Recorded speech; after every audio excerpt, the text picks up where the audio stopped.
My tip of the week is setting up Braid for Scalextric Sport track, and I've mentioned this in the past, and I want to be more specific about. First of all, this is only a good Braid setup tip for Scalextric Classic, Scalextric Sport, or SCX Classic track, specifically because if you look here, the slot is formed by the rails themselves. The rails are a U-shape. The inside of the slot is metal and is part of the contact area for your braids. This is a bad way to set up for any other kind of track, such as Carrera or Polycar or anything with a slot liner, a plastic liner in the slot, and usually the rails are further out, right? So Scalextric Classic, SCX Classic, Scalextric Sport, the rails are the slot. So the tip is basically to give the braids a twist. So this is a Scalextric Sport quick change guide plate with its folded up braid. The first thing that I do is, so this is how it comes out of the package, all folded up.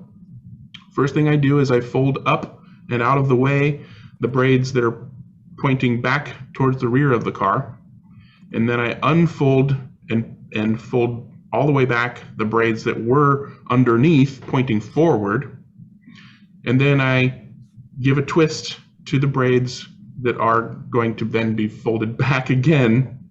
And the reason for this is to prevent the braids from getting all tangled, right? So if you don't have this particular braid plate design with the folded up braids pointing forward, you don't have to do all this stuff, right?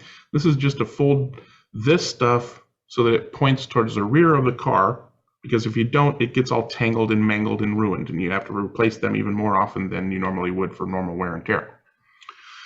So this is showing how that looks from, from the rear end of the car looking forward. You see the twist. So this is the tip of the braid here at an angle. We pull the whole braid in towards the guide and give it a twist. The goal is to make the braid ride the inside edge of the rail rather than way out on the track as you would normally want for pretty much any other kind of track, as I've said. This works really great. You'd be surprised if you haven't tried it. There's a side view after the twist. Now, you don't actually want it to be sprung up this much. This is springing up this much for illustrative purposes. It's exaggerated. After you've done this, you still want to flatten them down as much as possible, but they still want to have that kind of roof kind of look, a pitched roof appearance. But you still want to push them down because, like with any braid, you don't want it lifting the car off of the track.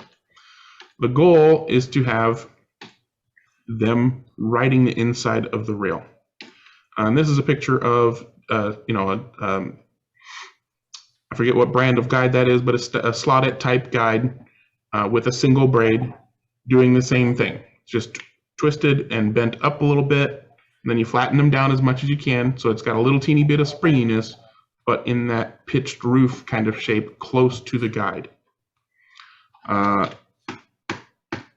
If you've never done that before, if your braids are your normal setup kind of fanned out and you run on this kind of track, you might have your car stuttering or poor braking or poor power delivery, because what happens is sometimes the braids are riding outside the rail. They're not actually contacting the rail very much. And when you do this setup for your braids for that kind of track, you might notice a remarkable change in how much power is being delivered to the car when you accelerate, how much braking functions when you hit the brakes, and just general consistent power. Again, that only works for Scalextric Classic, Scalextric Sport, and SCX Classic track.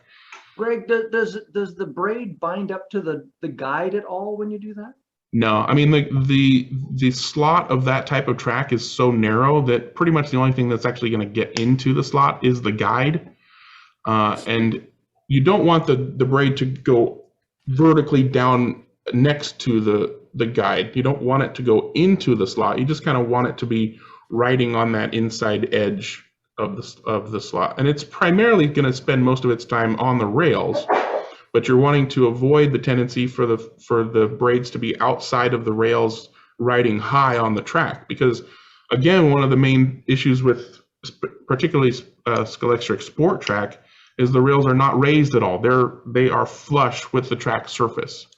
Scalextric Classic and SCX Classic, they're raised a teeny bit, but so you might not notice the problem quite so much with that with Classic Scalextric Track. On Sport, you'll definitely notice it if your braids are riding the track surface rather than the rails. Jim? Have you tried that with aftermarket softer, thinner braid as well? I use it. I do it with everything, and I especially do it with the softer braid, and less so with the heavier braid, because the heavier braid has more spring effect. Right, so I'll put less of a twist on the heavy braid, but I always bring it in close rather than fan it outwards.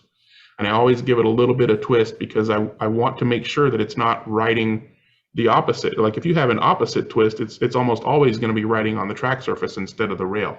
But I do that with every brand of car, every type of braid, everything, and it always improves things.